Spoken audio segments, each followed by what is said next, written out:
How's it going, everyone? Today we're going to be playing Old World by Mohawk Games. It's in its development build right now. It's an early access 4X strategy game.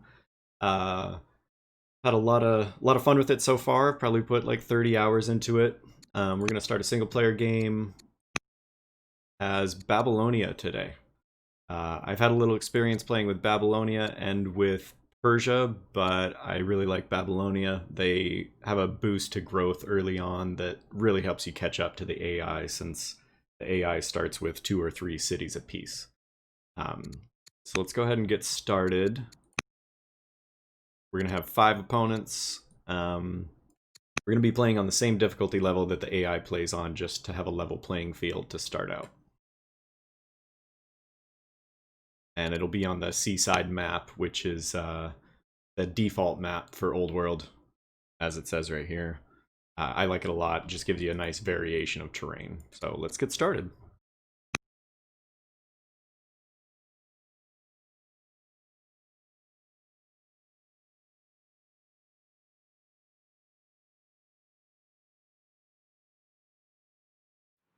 All right, welcome to the Old World. We are King Nebuchadnezzar, the founder of Babylonia.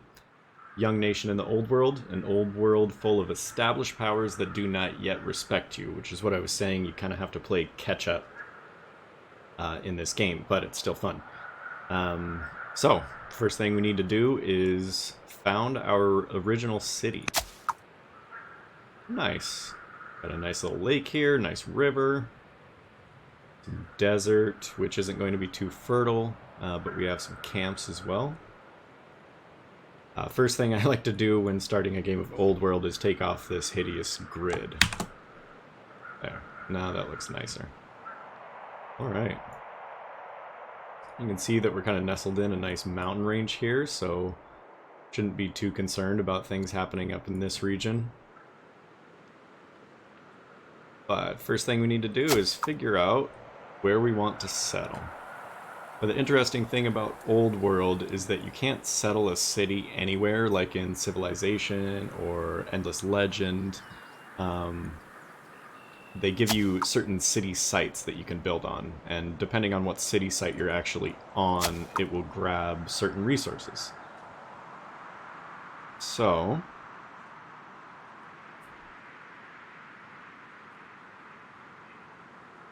I think we're gonna go with this one down here because we're able to grab camels, some olives, some iron, and 2 sources of game. So this will help out with growth early on. The iron is good for supporting your troops.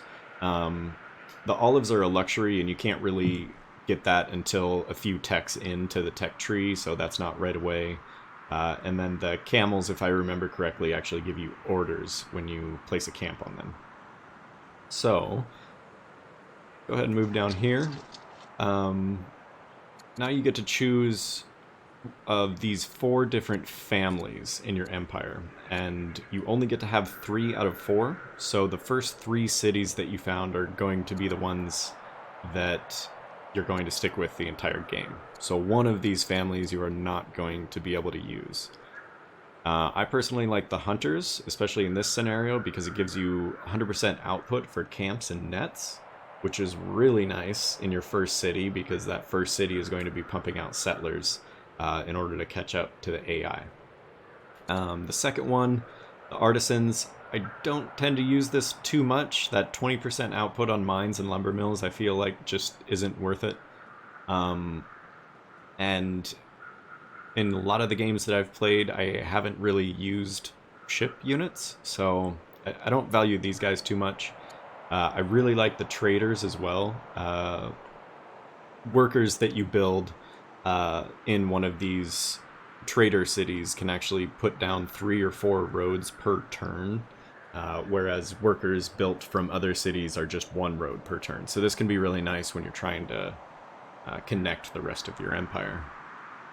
And this last one is really good for big cities. So if I find a place that looks like it'll be really fertile and I can support a large population, I really like it to be this city. So this first one, though, we're going to go with the Kassites.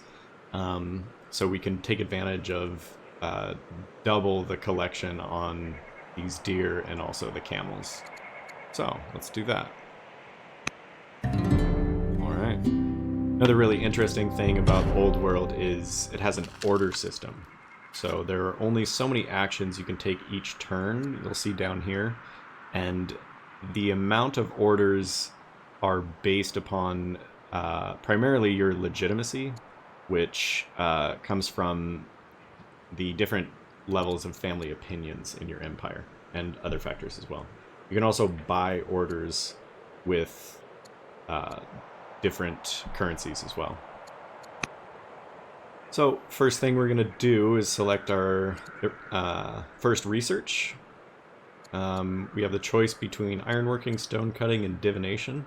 The tech tree is really interesting because you don't always get access to every tech on any turn. There's like a card system, so these three that are brown are actually researchable, just not now because they're not in the deck that we currently have. I've never really played with a system like this, but I do like it. So these ones, ironworking, stone cutting, and divination, are the ones we can choose from right now.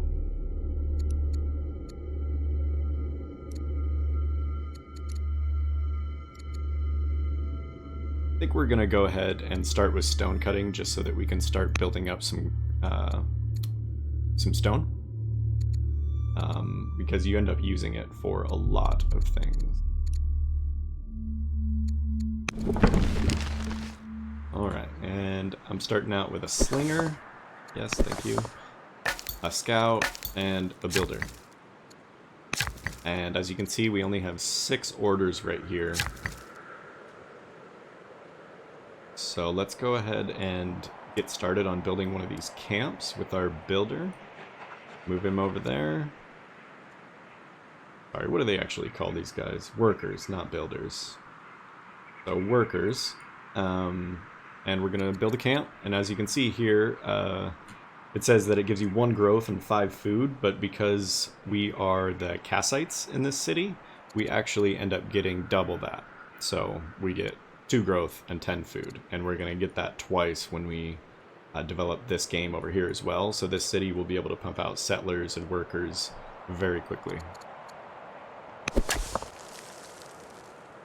And typically they start you out with vision on one other city site, and these city sites you can basically just move a unit on there and claim it so that nobody else can settle there. And that's typically what I do with my slinger right away, is go claim whatever I can see, and then I use my scout to go grab some of these ancient ruins, which are really fun because they give you basically some narrative driven choices that you can make, and we'll see that in just a sec. So I would use all my orders remaining to go over here, or we can get to this one in 3. So let's go ahead and do that. Alright, Great Migration. Broken vessels and strange markings indicate that these ruins were once occupied by a tribe from beyond the sea. Such a discovery inspires you to expand beyond your realm to new worlds. And then you essentially get 2 choices based on this. We can commission scouts and send them in every direction, which would be really cool because we'd get 2 more scouts. Or we can just get 75 science. I'm going to go with the scouts because that early game exploration is going to be key in finding out where the other civs are. So, now we've magically got 2 other scouts, but we only have 1 order. So let's go ahead and start bringing our slinger up to this city site. Alright, and that's the end of the first turn, which also just so happens to be the end of the first year. This game is interesting because you have basically a legacy of rulers, and each year you end up aging by a year. So each turn you age by a year. Right now, as King Nebuchadnezzar, we are 30 years old. And we eventually will marry and have children that can be heirs and move on with the family legacy. So, go ahead and hit end year. Alright, now we got 13 orders to spend. Let's see if we can get this guy up here. One thing that I have found is, see that I can move onto this tile for 3 orders, and this one for 2. It's really good in this game to not move directly into an area because it's the furthest, because you might actually be able to move into this hex or this hex for 3 orders if you just move here first and uncover the Fog of War. So let's do that. And yes, now I can almost move to that city site instead of just on this. So go there. And this unit is only able to move so many hexes per turn, but you can force move him for 100 training if we wanted. And if you look up here, we've got about 300, and this is used for mainly promotions. And if you really wanted to secure this site, you could force march him for 100 training, but we're not going to do that because I don't think anybody's really that close. Oh. Start moving our other scouts.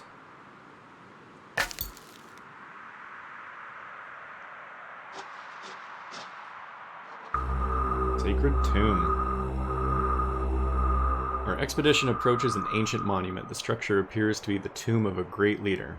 An inscription reads, "Passerby, whoever you may be, I was once king of kings. Grudge me not, therefore, this piece of earth that covers my body." So we can leave the tomb undisturbed, which would give us the personality trait of gracious, which in further events that might lead to certain decisions. We can just destroy it and get extra legitimacy, which will eventually give us more orders. Or we could just study the rituals and get science from it. I'm going to go ahead and leave the tomb undisturbed so we have a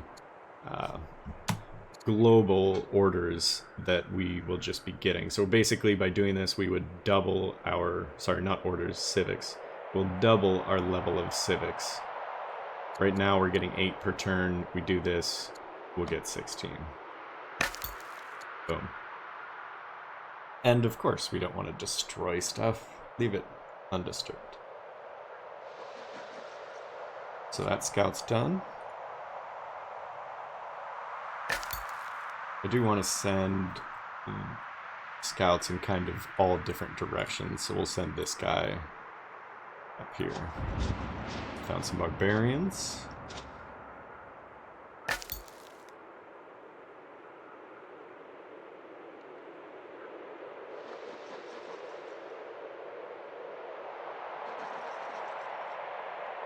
Alright, and that's all of our movement. Our city of Babylon is building a settler that will be done in 3 turns. And right now I'm thinking that I'm just going to put him up here next to this lake.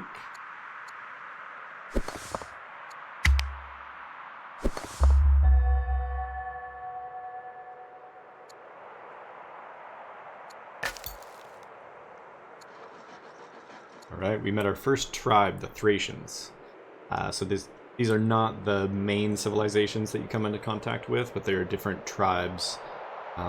They're not barbarians, they're basically like minor nations, and in this tutorial they're actually giving us a warrior. So now we have a warrior that we can work with. I don't find that I go to war with these minor nations very often. But I do clear the barbarians very quickly because they can pose a threat relatively early. But let's keep looking for good city sites and some more of those ancient ruins. One cool thing is that your scouts actually have the ability to harvest. Yeah, here we go. We moved on to some silver, a harvestable resource. Our scout can spend an order to yield a small amount of the materials. Assyria, I believe it's, no, not Assyria, Persia actually gets double the amount of harvesting which is really nice. So I can harvest this silver, we'll get 27 gold, Persia would get double that, which is awesome. And then keep exploring. One nice thing is your scouts are actually invisible when they are in woods. So that barbarian can't actually see me right now, from what I understand.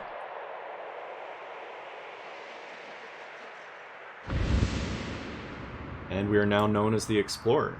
So as you do things, they're basically like milestones that you achieve. You end up getting more legitimacy. So the more things that you do as a ruler before you die, the more legitimacy you have, and therefore the more orders you have, and the more things you can accomplish. Some of these milestones can carry over to your heirs, but some of them are only for you. Alright. Veteran soldier. A scarred veteran soldier crouches in the ruins. She says that she once commanded the armies of a great nation before a resistance brought it crashing down. She's willing to share her vast battlefield knowledge with us, if we are willing to listen. So we can learn her military techniques, which will give us the military drill technology, or we can invite her to lead our troops, so we can make her into a great soldier that could train our children, or anybody of the royal family, which right now is just me and this lady. Not really sure. She's not related in any way. She's just part of the court. Oh, she's the head of the Kassite family. That's what it is. Alright. Go ahead and minimize this for a sec. So it looks like we do have 2 barbarian camps. We're going to want to clear them early. Especially because I don't see any free city sites nearby. So I think I'm going to invite her to lead our troops, and then we can have her command one of our armies, and I'll probably bring this guy over. In order to attach a general, they actually have to be promoted once, and it costs 100 training. You can promote units at the end of their movement, as long as you have extra orders, and we're going to go ahead and do that.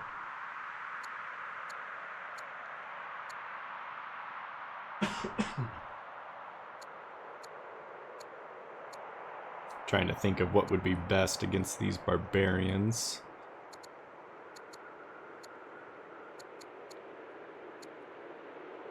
We'll just go combat 1, give us a 5%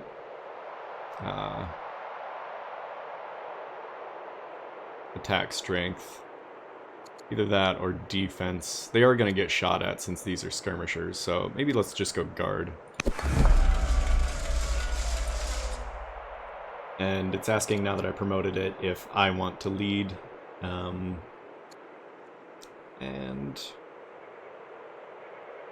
yeah, sure.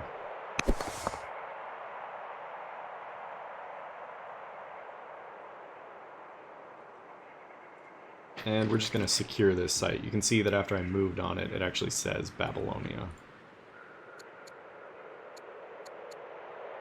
And this is probably describing it better than I did. Higher legitimacy grants you additional orders and improves your standing with your nation's families. Keeping legitimacy is important. Or keeping legitimacy high is important for controlling a larger nation. Next. One more turn on our settler. Our worker just completed that camp, so let's go ahead and do that down here as well. And that'll pump our settlers and workers out faster. Promote this slinger and get it ready for Boudica to lead.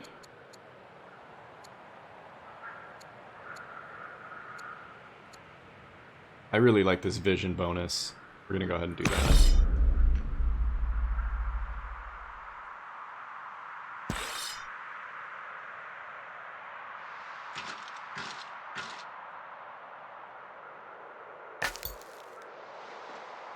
And with most 4X games, you actually get more vision when you stand on high things, so exploring hills is a lot more efficient. Go ahead and harvest this ore.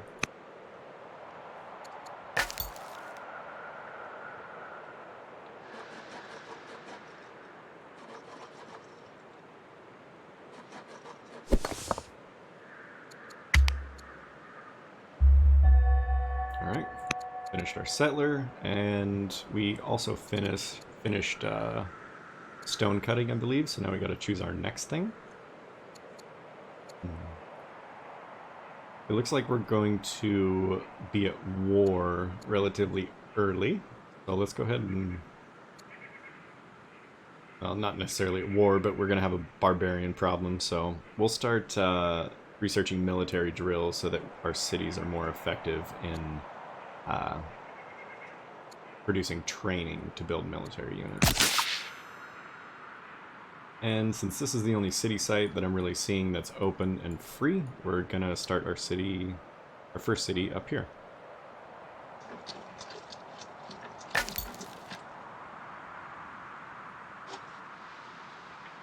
And we met a rival nation. Oh. So Carthage is actually just on the other side of those mountains. And there's their scout.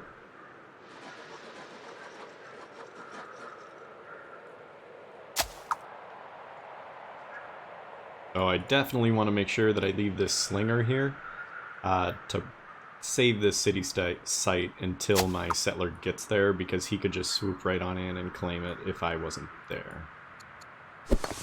So, yeah, you just stay there for a turn. Actually, let's add Boudica. It's a 31% damage increase. She's pretty awesome.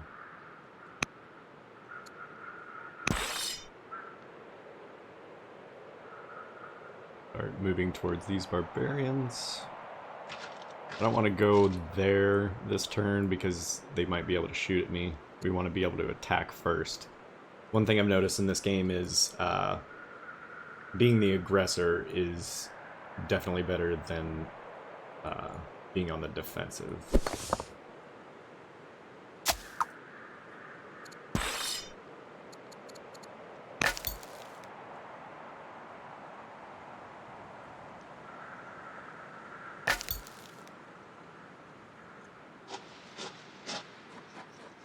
Oh, nice. Another city site. Looks like a big one, too. Alright, so we built our settler. I am just going to... I think we're going to go with a worker because I don't really have many city sites that I'm sure that I want to be next to. Probably this one over here, but let's just go ahead and get another worker while we're at it.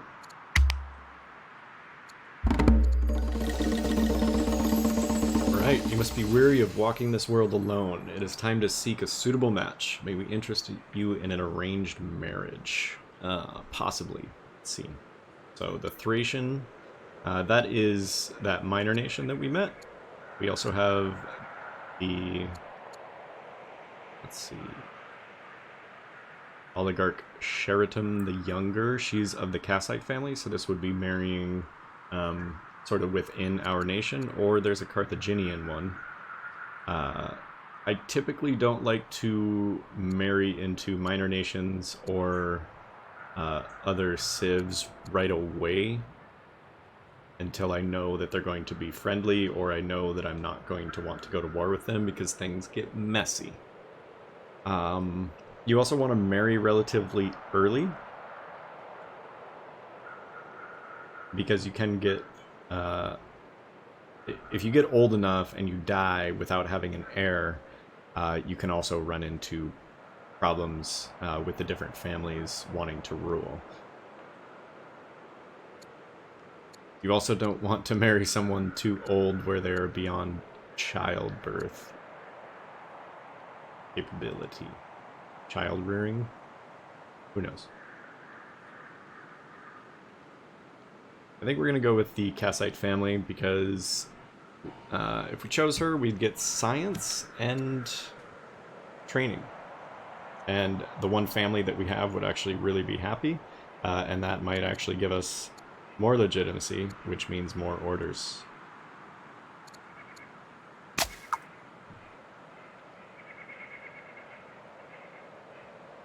Alright, and now we just need to find out where exactly we want to put this city.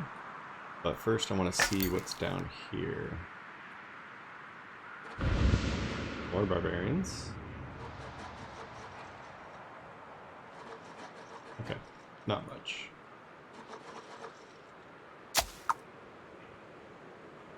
This will kind of be our northern border against Babylonia.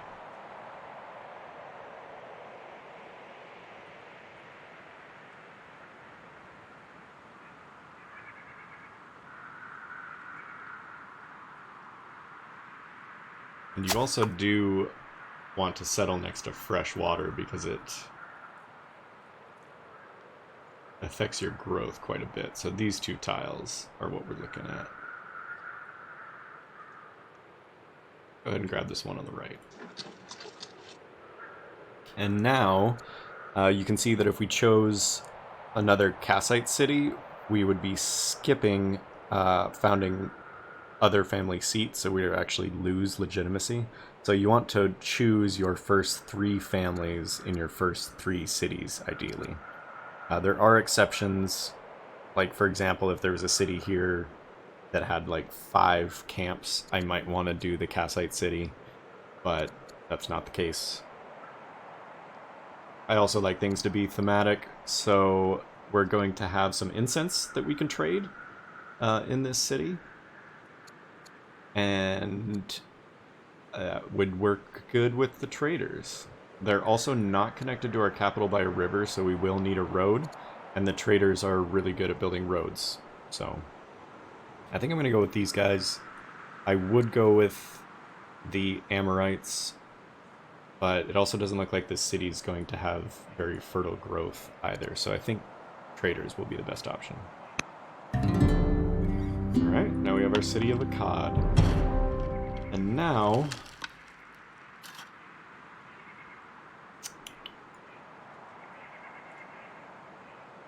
I actually think that I would prefer to stay on our side of these mountains, and if I go take out these barbarians right here, it would be easier for Carthage to just settle there right away.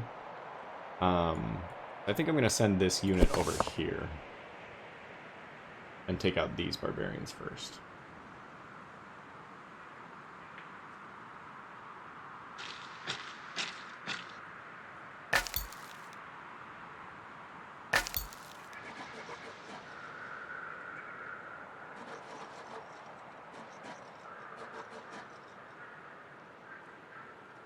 We got one more order.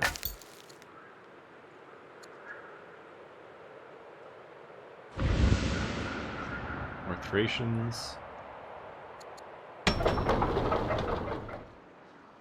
Alright, and this city, we're going to build a worker in here too, just so that when we research roads, we can build a road very quickly back to the capital. You can see here that... Let's see.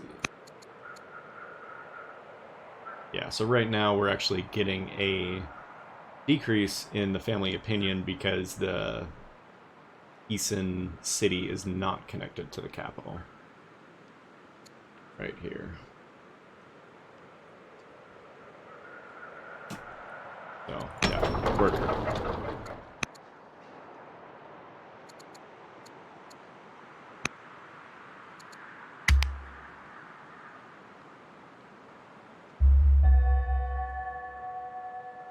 Alright, you have unlocked the ability to choose an ambition. Ambitions are goals that your families would like you to pursue, and completing them will grant you and all of your descendants a permanent boost to orders. So completing an ambition immediately unlocks another, and completing 10 will win you the game. So always do your best to fulfill your current ambition.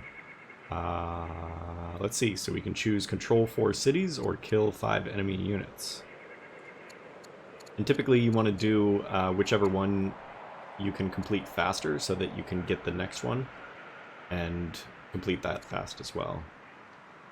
I don't know if we're going to kill 5 enemy units right away. Let's just do 4 cities because that is inevitable. Alright, and he completed the camp. And if we complete a camp on this, we'll get an additional order every turn for the camels, since our city is the Kassites and we get double camp output. So let's go do that. And let's start taking these guys out. Oh, there's another unit there. Boudica's got it though, which is awesome.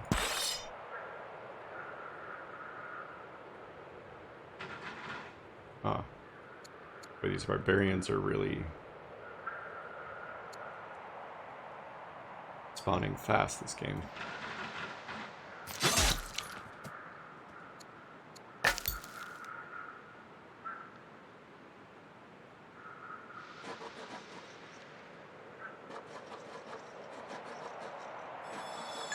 Nice. And you've probably noticed that there are some turns where I can't move every unit because we do not have enough orders. Right.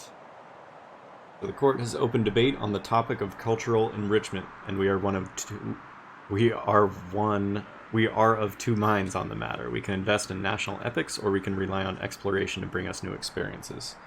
So this is the law selection that was just prompted. We can enact epics, which will give us 10 culture per unit killed in the nearest city, I believe. Or we can get a movement bonus along neutral river, and scouts can move on water.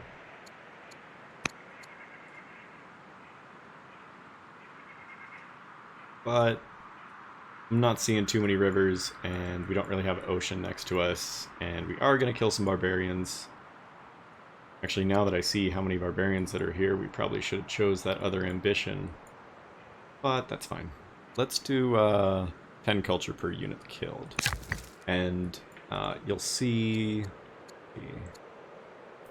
the law screen. So we just enacted epics as opposed to exploration, and this is how these laws work, is it's one or the other. And all of these are your choices. So it's always kind of choosing what's best for you in the moment. Sometimes your families actually request certain things too.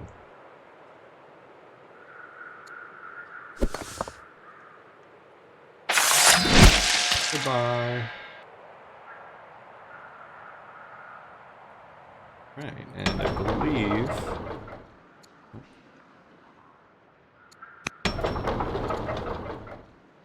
I think that culture just went to Babylon.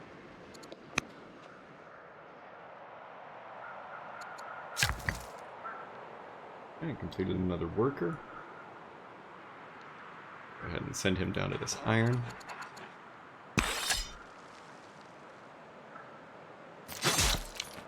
We might have to come back home and heal. I don't know if he's going to be able to do that all on his own.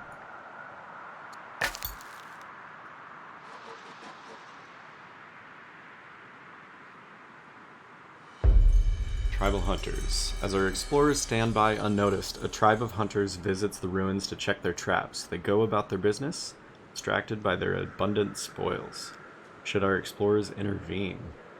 We can kill them and take their supplies, which would give us 100 wood and 100 food. Or we can invite them to settle with us. Yeah, we're definitely going to do that. We would get a trapper, which is basically a specialist on one of those camps that we build, and it's going to make our camp even more productive, which is great for that city because it's already got a production boost on camps. So let's do that. And we can see him now, or her, right here. And that's our specialist.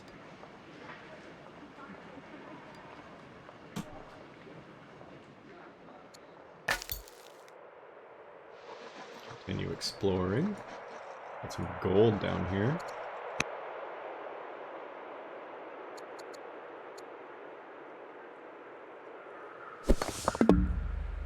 Oh yeah, that's right, we already did that.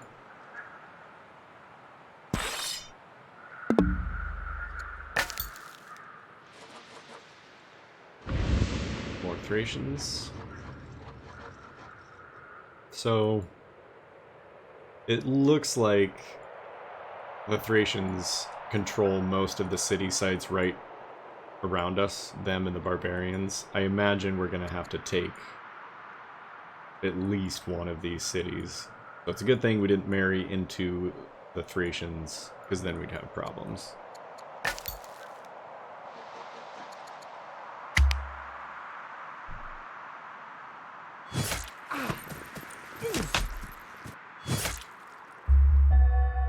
Like somebody founded a religion in Assyria. Don't even think we know Assyria yet. Nope. Dido, who's upset with us for some reason. Why are you upset?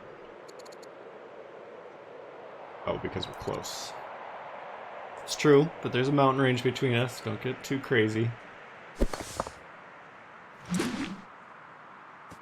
Oh, and you can see Dido's attacking this barbarian camp up here. And we are going to die if we stay, so we need to go back home and heal. The closer you are to your capital, or to your city, the faster you heal, from what I understand.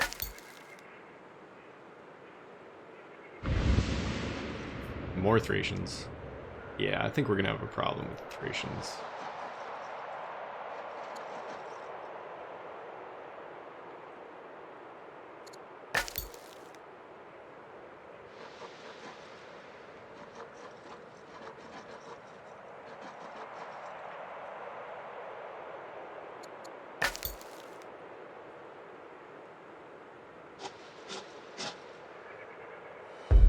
Alright, we met Persia. Messengers from the nation of Persia greet our scouts, inviting them to an informal gathering. These agents of the Persian court appear pleased to make contact with us, and they encourage warm relations. How should we respond? We could show them our goodwill with a gift. Then 200 gold. If it's civil, or declare war on them. I don't want war. I would also like somebody to like me, since Queen Dido hates me. So let's go ahead and give them a gift. We've got money to spare.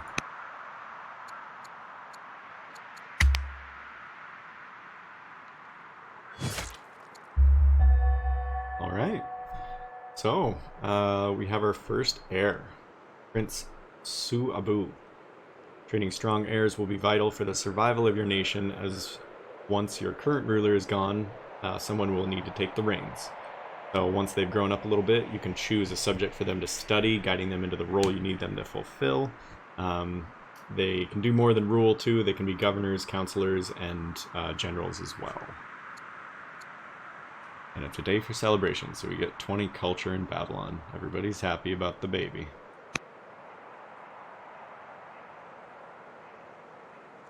Let's go ahead and research Shrine. It only takes 2 years. That's quick.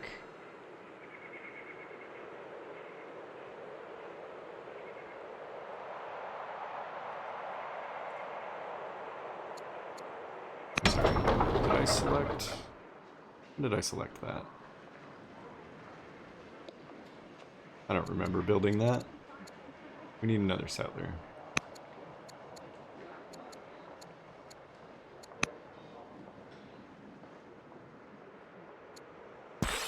Heal.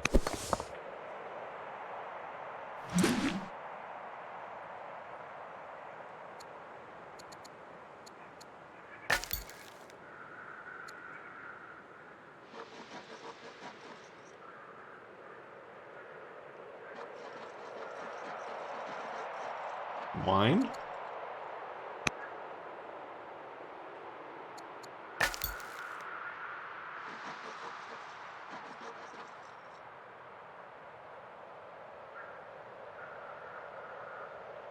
Boy, it's really hard to move in this terrain.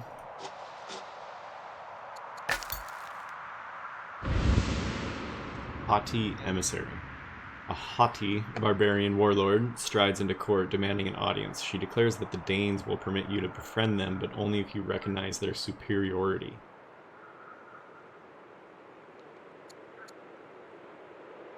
So friendship will benefit us both. Both of our families would not be happy with us. We are not courageous, so we can't choose this option. All right, Danes, but we would get some good legitimacy if we declare war on the Danes.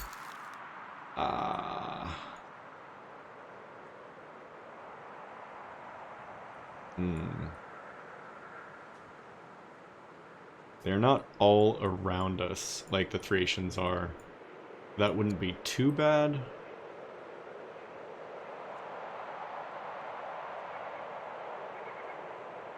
That's hard.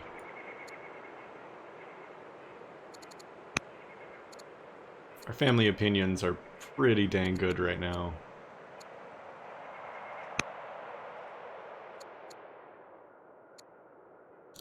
I don't know. I really don't want to go to war right now. -20 opinion is not that bad. Despoiled ruins. Scavenging through the ruins, we find significant amounts of stone, iron, and wood. However, local raiders could reach the ruins by nightfall.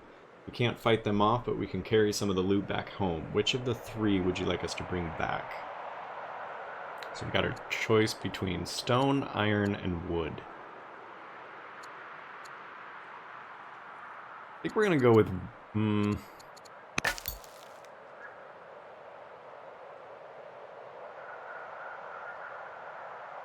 Let's go with iron. We're gonna be building some troops for inevitable war against everybody eventually, so let's go iron.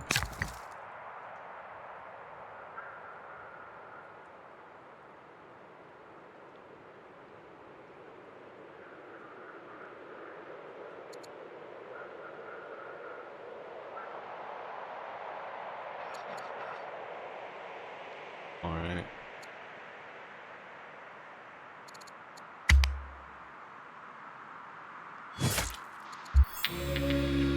Alright, before we get started on this, we're going to take a break, and we will be right back.